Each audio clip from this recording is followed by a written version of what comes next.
Yá'át'ééh. Good morning, my relatives. This is Mark Charles. Today is Tuesday, November 26th. I'm sitting here with my second cup of coffee and a few things I'd love to talk about with you about. I've been out of my studio for the past 2 weeks, so I haven't done a second cup of coffee since when I did soon after the election, which was earlier in the month.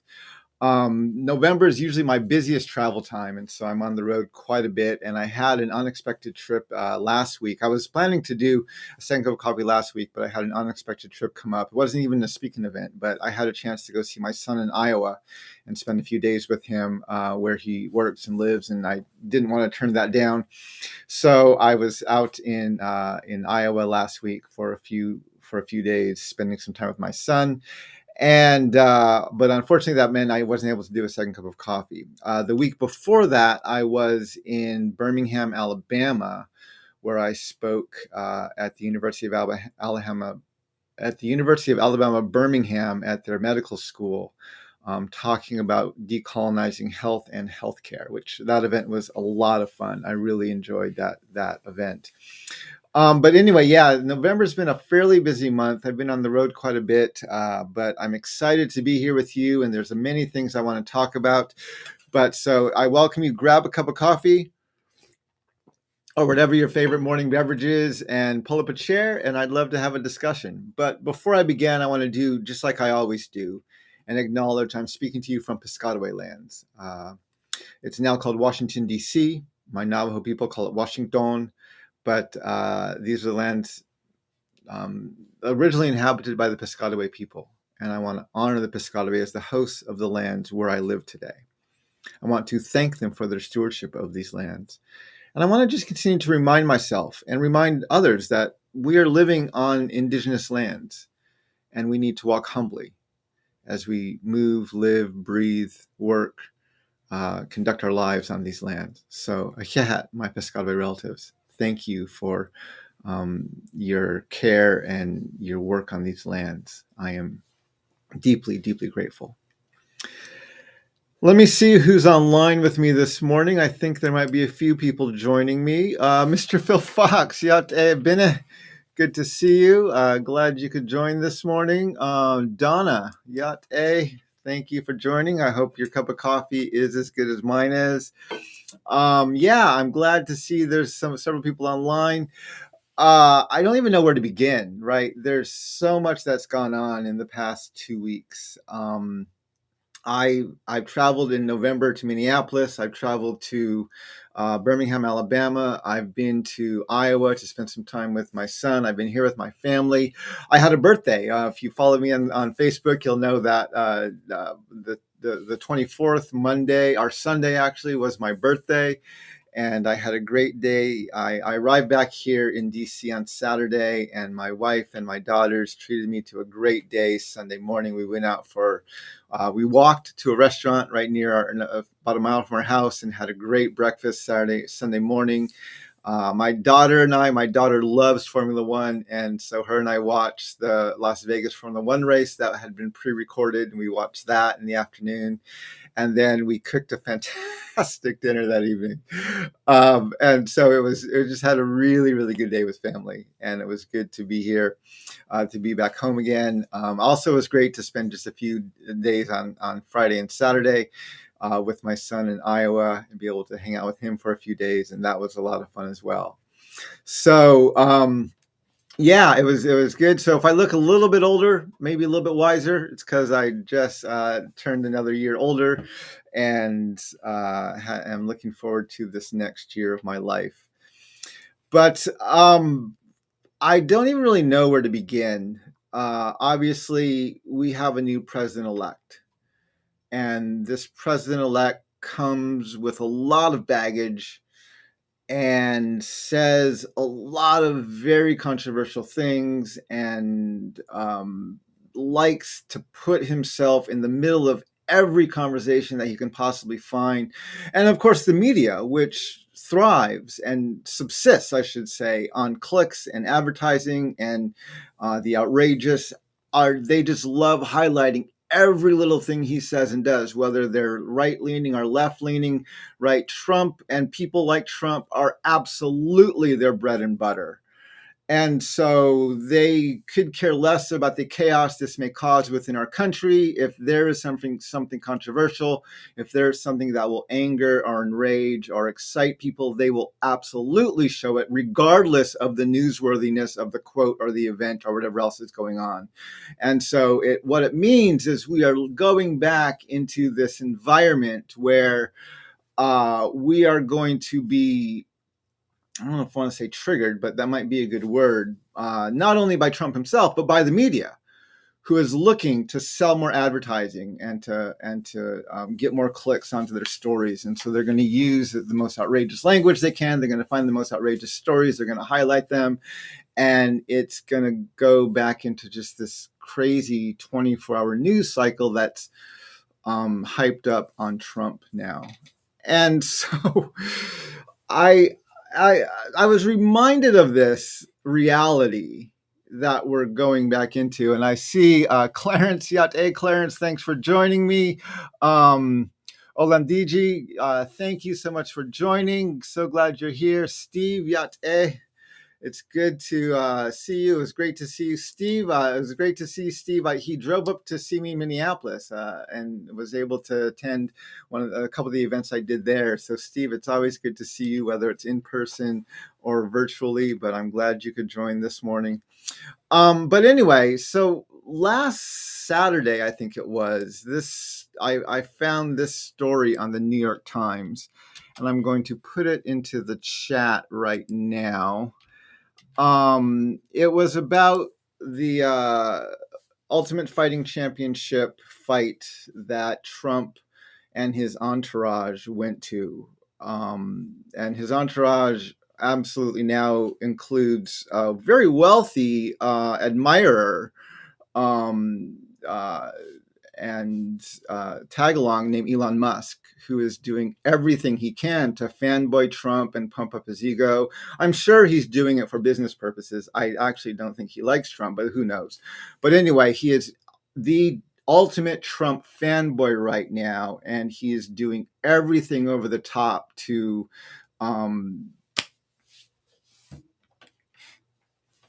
I won't say it, but he's doing everything over the top he can to appease and appeal to the president-elect's ego.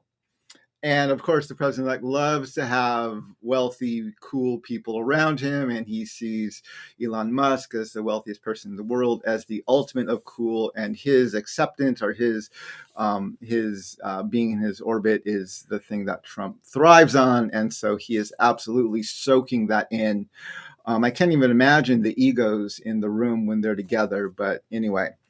But I saw this story, and I just posted it, where Trump went into the arena where the Ultimate Fighting Championship was taken, Madison Square Garden, and the place just erupted. It turned into almost like a political rally. People were chanting his name. They were flashing his image on the screen. They were showing the highlights of his victory that night of the election, and they flashed the numbers 45 and 47. He was walking in alongside Elon Musk, and Joe Rogan was there, and many other people who are kind of in his tag-alongs now, his entourage, people he's been nominating for different offices and different positions in his cabinet, and they were all there. And the people were fawning all over him, right? And I read the article, and I was reminded, and I don't even know if reminded is the right word, but I was reminded, this is why Trump does this, right? This is why he does this. He lives for this kind of attention. He wants so badly to be accepted and to be loved, whether it's by dictators or by his father. I don't know who, but he seems to have this hole in his being that just wants acceptance from people and wants to be liked and loved and appreciated. And I was like, when I read that story, I'm like, yeah, this is what we're in for the next 4 years, is we now have a president who's going to seek out these opportunities. And to be fair, right, most people who live in that space probably crave that attention at some level. This is not something unique solely to Trump. But it reminded me of what his previous term was like. And it reminded me of what was going on. And it reminded me I have to gear up for these next 4 years. We all have to gear up for these next 4 years. And so when I started thinking about what I want to talk in this podcast and what I wanted to say today, besides the fact that I'm thrilled to be back from my little break, I Googled the term living with a narcissist yesterday. Now, I'm not a psychologist. I can't diagnose Trump from afar. But when you look at the definition of narcissism, you have to admit Trump appears to fit that definition fairly well. I'm going to put a link here into it's from the Mayo Clinic. It's narcissistic personality disorder. And I am going to put that into there. And I'm just going to read from you the overview from the Mayo Clinic of what the narcissistic personality disorder is. The narcissistic personality disorder is a mental health condition in which people have an unreasonably high sense of their own importance. They need and seek too much attention and want people to admire them. People with this disorder may lack the ability to understand or care about the feelings of others. But behind this mask of extreme confidence, they are not sure of their self-worth and are easily upset by the slightest criticism. A narcissistic personality disorder causes problems in many areas of life, such as relationships, work, school, or financial matters. People with narcissistic personality disorder may be generally unhappy and disappointed when they're not given the special favors or admiration that they believe they deserve. They may find their relationships troubled and unfulfilling, and other people may not enjoy being around them. Treatment for narcissistic personality disorder centers around talk therapy, also called psychotherapy. And right, I haven't read a full book, but I've read several articles, and I've even started reading a book about people who were in the Trump administration in his first 4 years. And very, very few people came out of that administration singing his praises, right? Many people ended up resigning, especially when January 6th happened. Or they ended up in jail, or at least in legal problems, right? Trump's relationships do not end well. Over and over and over and over again. Look at Rudy Giuliani. Look at all the other people who have been in the Trump orbit for the last several years. Even his daughter is not even campaigning with him or wants to be part of the administration anymore. And so there is absolutely a very high level of dysfunction in Trump's relational orbit. And again, I can't diagnose what disorder he has or what he doesn't have. But when you read about narcissism or the narcissistic personality disorder, and you look at and observe Trump, even from a distance, you can't help but pause and think and say, wow, there is a lot of similarity, a lot of crossover here.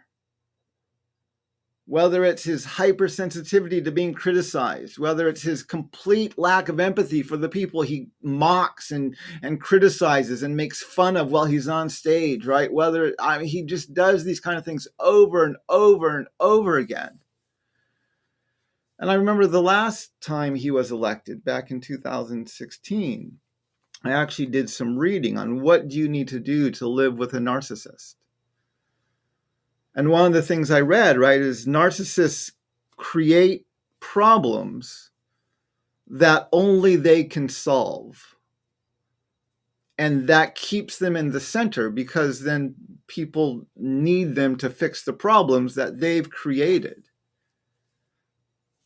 And And again, there's so many things. And so I Googled the other day, I Googled living with a narcissist, just because we need to survive these next 4 years with some sense of mental health.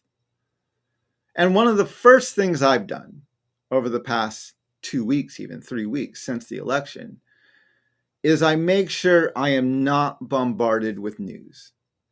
I have actually been watching a lot less news, reading a lot less news these past 3 weeks than I normally do. I like to usually stay fairly on top of news. I've been trying just to skim the headlines, because every other headline in the last 3 weeks, maybe 2/3, 3/4, 9/10 of every headline has been something about Trump, what he said, what he did, who he nominated, what he's going to do, right? And it's all inflammatory. And if you sit there and you read it, you either end up living within the cult of Trump, known as MAGA, or you end up just feeling really angry and discouraged and bothered by things. And so I want to encourage you, whether you're left-leaning or right-leaning, over these next 4 years, be selective about the news that you read, and don't read them, especially from the partisan news outlets, CNN, MSNBC, Fox News, right? All of these other things. Do not get your news from your social media news feeds, right? Seek out your news, hunt your news. Go to a news organization's website and read the stories that they've put out. Go to places that try intentionally, such as AP or even foreign news, to try and get a different perspective on what's going on.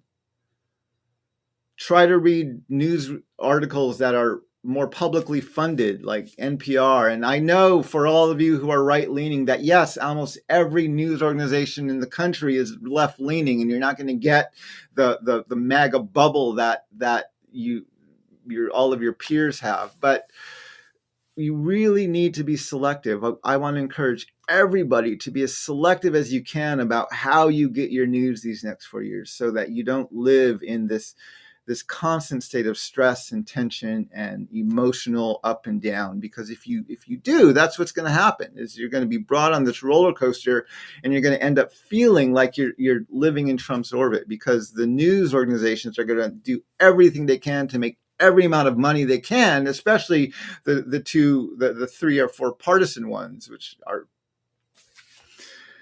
So don't live in the CNN, MSNBC, or Fox News bubbles, and be selective about what else you listen to, and understand that most of the news we get is advertising driven.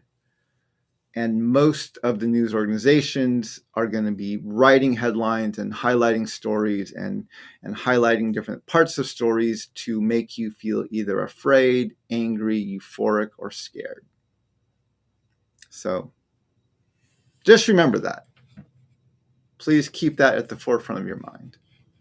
But I also want to show you a few tips. And I Googled this, but AI has this thing Google has this thing where it puts some AI summaries at the top of your screen when you first Google something. And so this was one of the first things I saw. So living with a narcissist can be emotionally draining and challenging, often characterized by constant manipulation, blame shifting, or lack of empathy, and a strong need to control the dynamic, requiring individuals to set firm boundaries, prioritize their own needs, and sometimes seek professional support to protect their mental health. And so again, this is along the lines of what I was just saying. We have to be aware that these next 4 years are going to be an absolute emotional roller coaster, not just because of the advertising-driven news agencies that we are surrounded by, but because this is how Trump operates. And this is what his orbit looks like. It's chaotic. And so we need to make sure that we don't get dragged into that orbit. We need to set some boundaries with how much of that chaos we allow into our worldview. And if you're a Democrat, don't think your party is going to help you. with this process because they got their butts kicked in this last election, right? And they are going to do everything over these next several years to try to enrage our population and try to paint Trump as the absolute worst thing that's ever happened in this world, so that when they nominate another white landowning male from the upper echelon to the 1%, like they tried to do with Joe Biden this last election, you'll at least think, oh, well, maybe he's going to be better. So don't think the Democrats are going to help you in this process of surviving these next 4 years with any sense of strong mental health.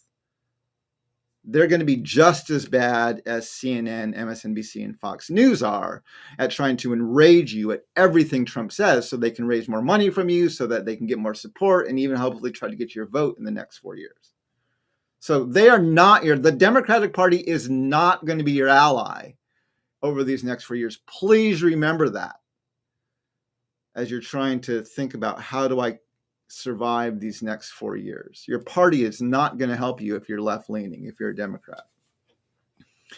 And so, yeah, I encourage you to set some boundaries.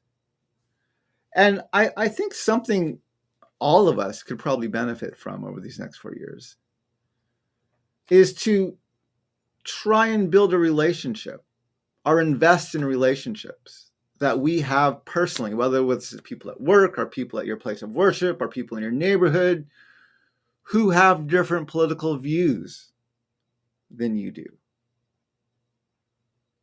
Not to try to convert them to your side or to try to, right, but to even create conflict, but just to understand we're all still human. We're all still citizens of this country. And we need to relate in a healthy way with one another, regardless of how much we may agree or disagree with things. And so I want to encourage you over these next 4 years, as you're trying to set some boundaries, to invest in relationships with people who have different political views than you have. If you're right-leaning, invest in a relationship with people on the left. If you're left-leaning, invest in relationship with people on your right. And be intentional about those relationships. I think you'll find that helpful, because the two parties, as well as the media, is going to do everything they can to polarize us as much as they can over these next 4 years. A few tips that Google gave, and I'm gonna actually share another article with you. Again, this is just about, I Googled the term living with a narcissist. And one of the articles that came up was from TalkSpace. And it's just, the title of the article is just How to Live with a Narcissist. And again, not that I'm absolutely diagnosing President Trump, but when you read the definition of narcissism and you watch how he behaves and what he does and what triggers him and what gets him to react, there appears to be a lot of crossover. And so this is how I prepared myself for his first term in office. And I wanted to help prepare you for his next term in office. And so some of these things of this bullet point I'm going to show you next comes from this article. Some come from a few other sources. Again, this is kind of from the AI summary that Google put at the top of my search when I searched this out. The first one is coping with a narcissist. Self-care, practicing self-care and activities like exercise, meditation, and spending time with supportive people. Set boundaries. Limit the amount of engagement that you have, right? If you're going to be out protesting every single day of these next 4 years, it's going to be an exhausting 4 years for you. Educate yourself. Again, this goes back to the news, right? Educating yourself. Well, this is about learning about the disorder and understanding it better. Educate yourself that way too, but even educate yourself on the stuff that is going to be used to enrage you, right? Again, the news media is going to put out stories and headlines, and don't take their inflammatory headlines as this is what this stories are. This is what's happening. Google it. If there's a bill that's on the table, Google the bill and read the bill. If there's a quote that was given, Google the speech and read the transcript. If there's an interaction that happened, right, look to see what other perspective you can get from it. Educate yourself, and don't let the media just enrage you about everything, because they're going to look for the absolute most emotional angle on everything to get you to click on their links. And finally, seek support if you need to, right? Over these next 4 years, if you feel yourself being kind of sucked into an unhealthy place, by all means, I want to encourage people to seek support and to try to find ways, both relationally and even professionally, to get help.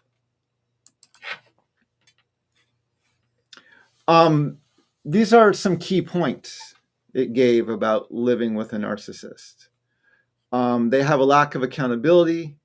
They have manipulation tactics. Their excessive need for attention.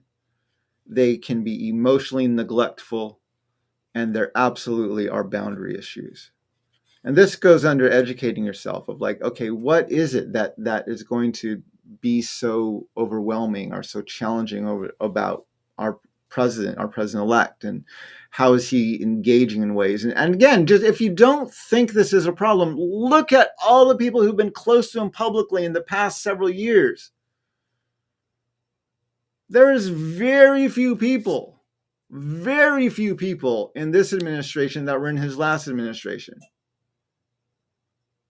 And there's several people from his last administration campaigns who are in jail right now, or who want nothing to do with him.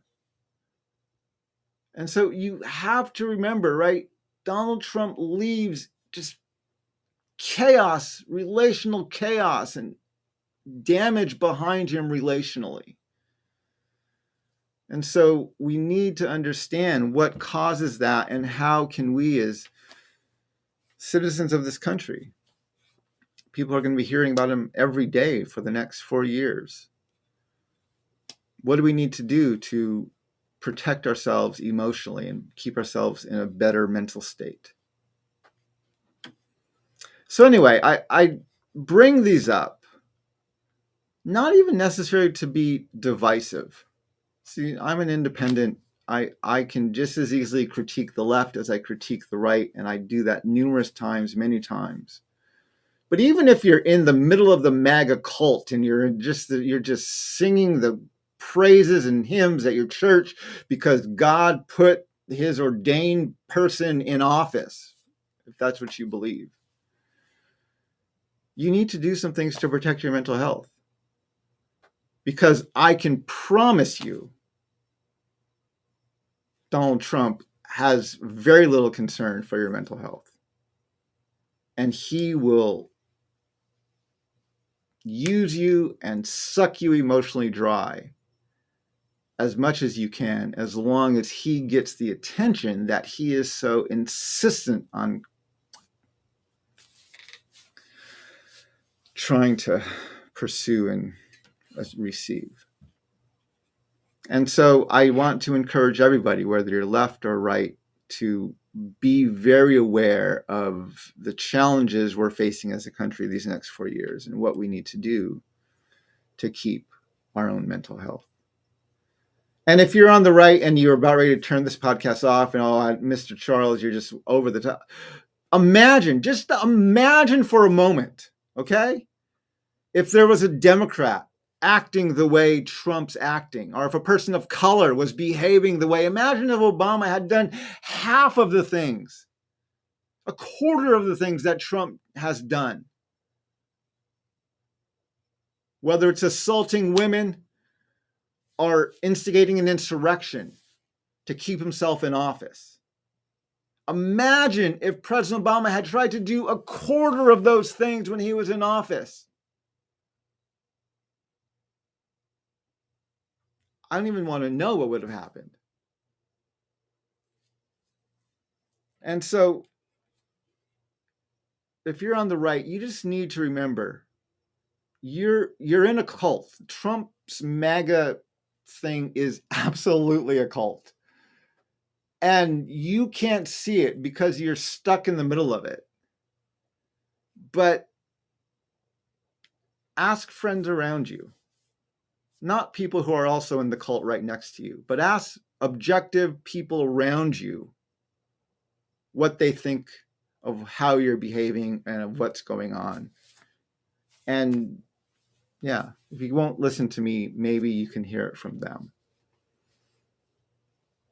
White evangelicals absolutely need an intervention, but that's a whole nother conversation for a whole nother podcast. So I'm not going to go into that right now. But yeah, MAGA is absolutely a cult. And the things that white evangelicals are defending about Trump, I find mind-boggling. But anyway, that's a whole nother conversation. Right now, we're just talking about how to maintain a sense of mental health over the next 4 years.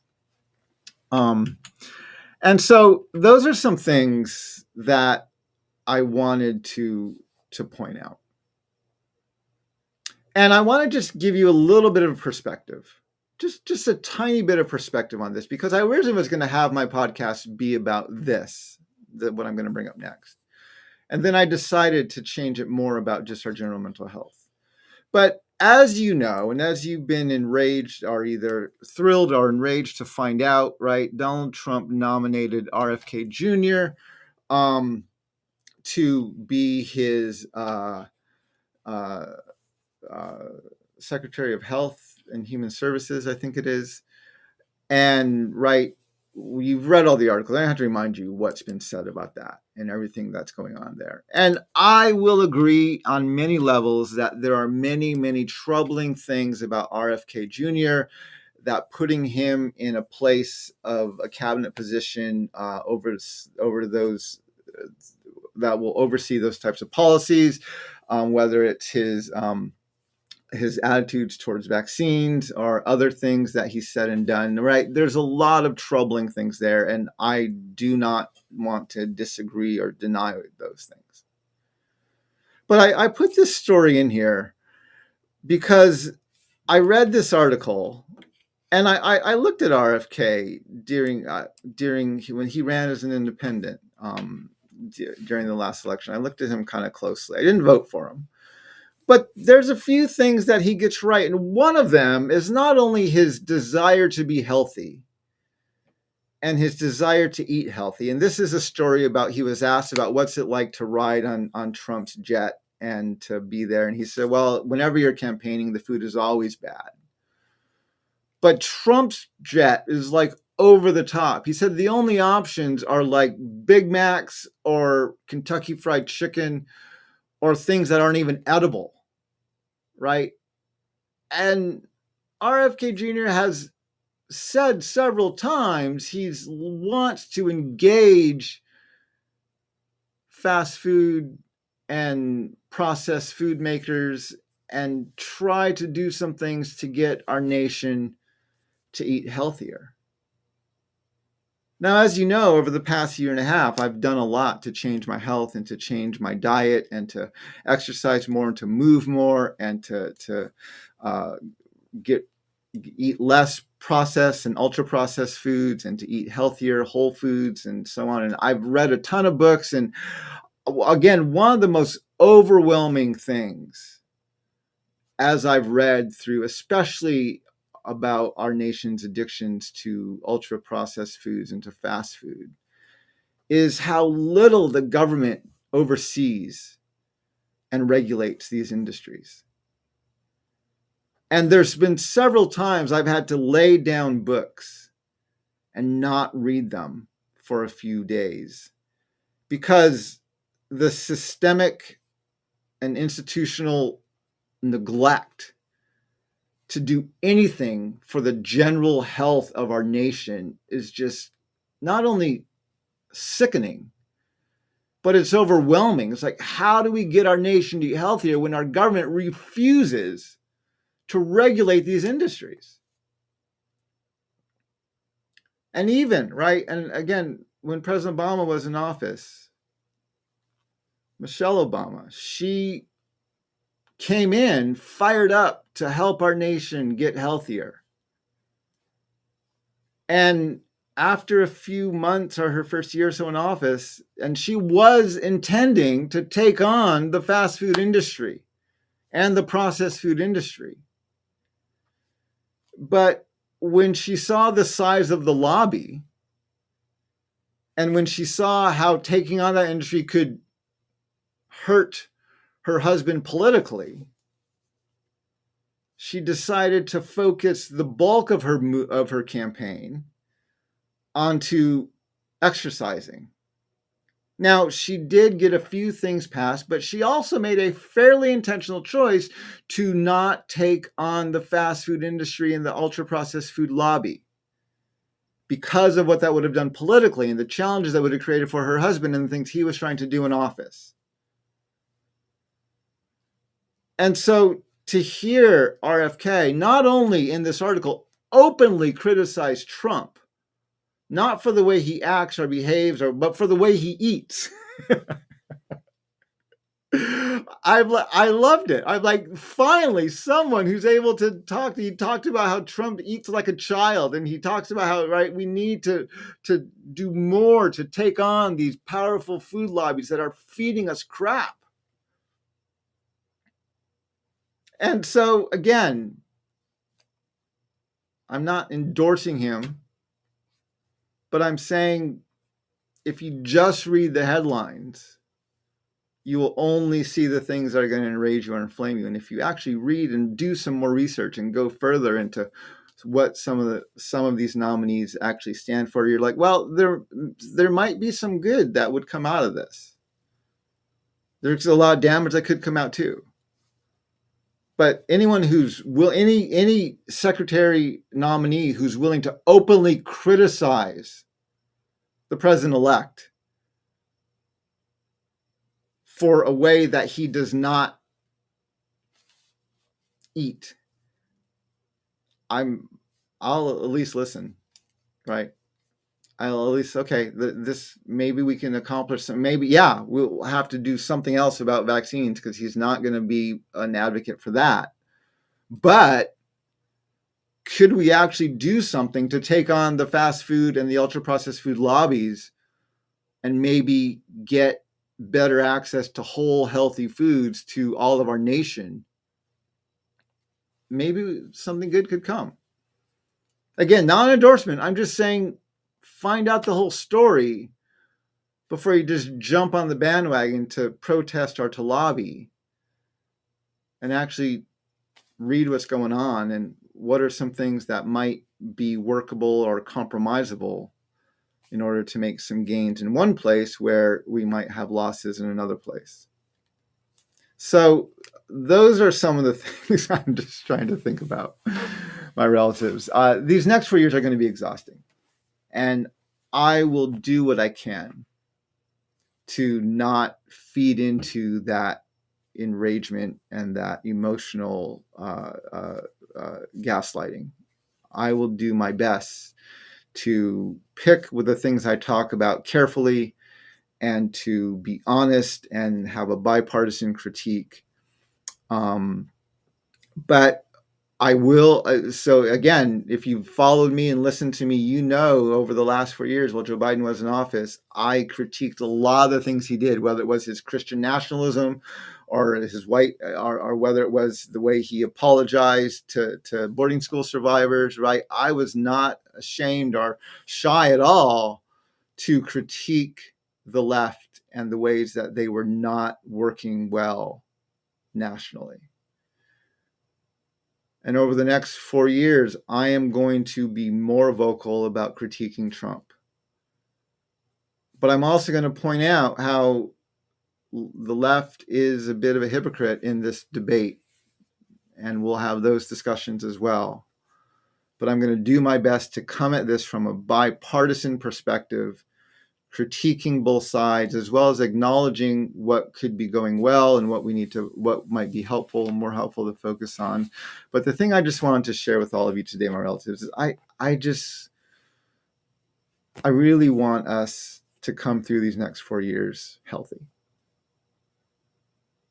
And so not only do I encourage the tips I've said about the news and the tips I've said about setting boundaries and stuff.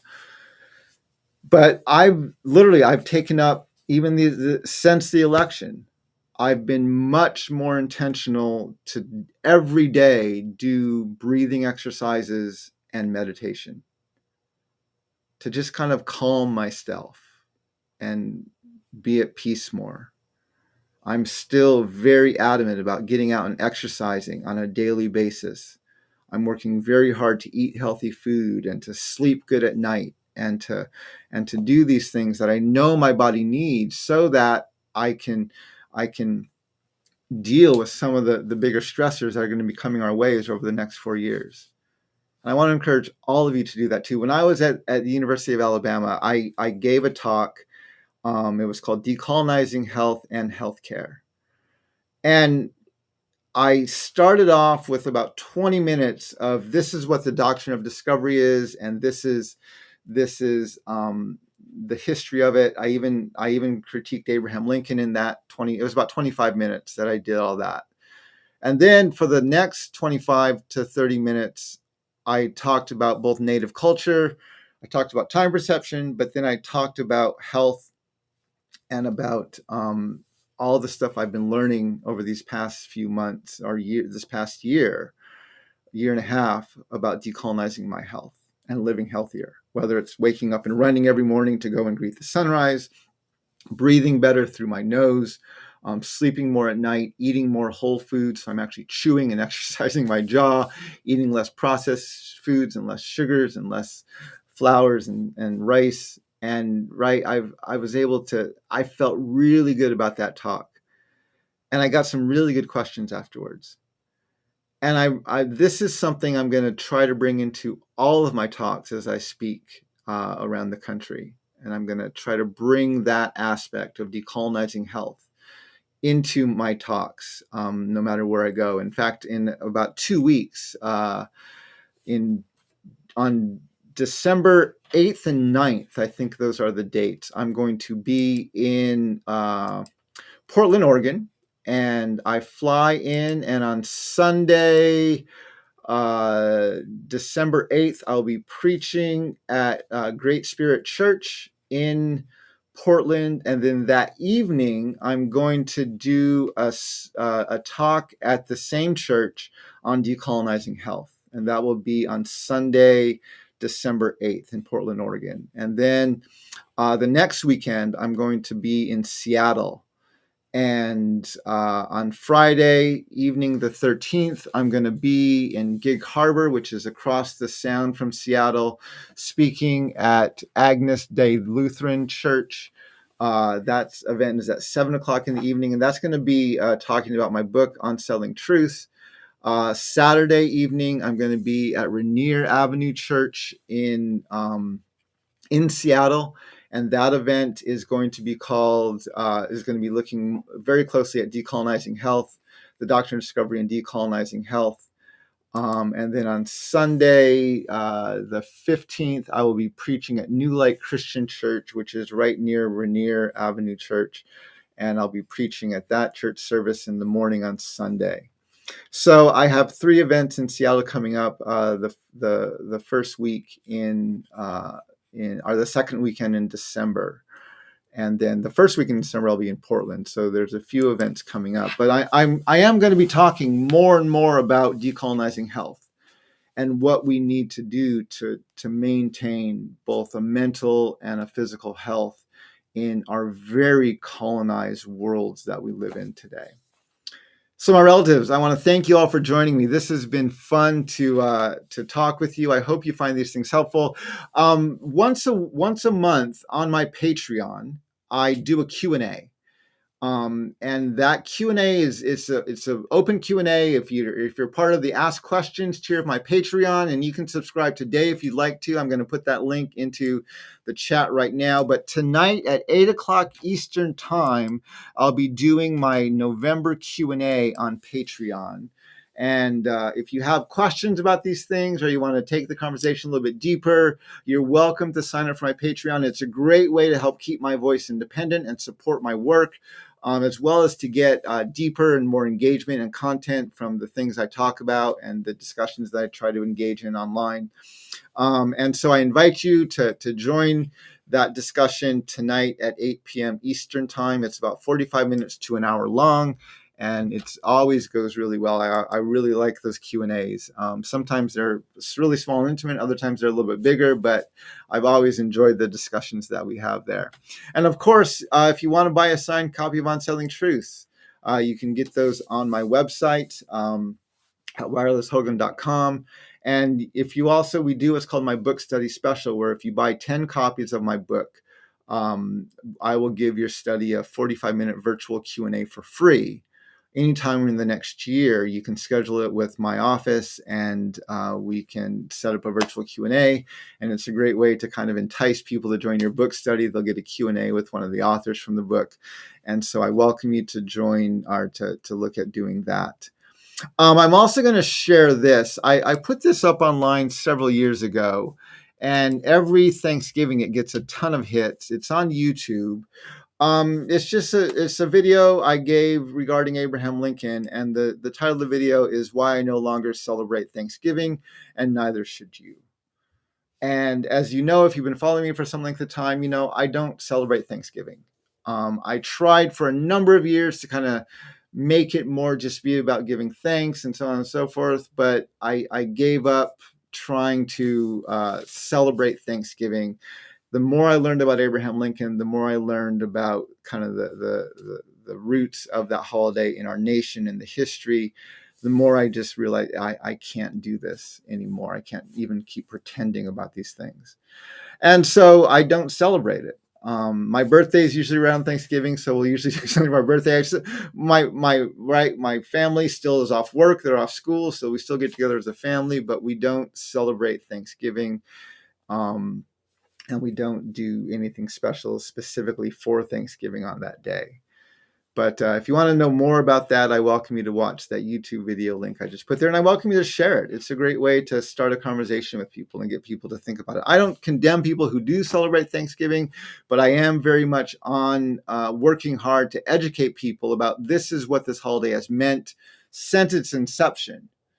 And we can't just overlook these things and pretend that's all okay. We have to understand what was going on and what's behind these holidays and how deeply rooted in not only colonialism, but even genocide and ethnic cleansing they are, as well as in Christian nationalism. And so I welcome you to watch that video if you'd like to, my relatives.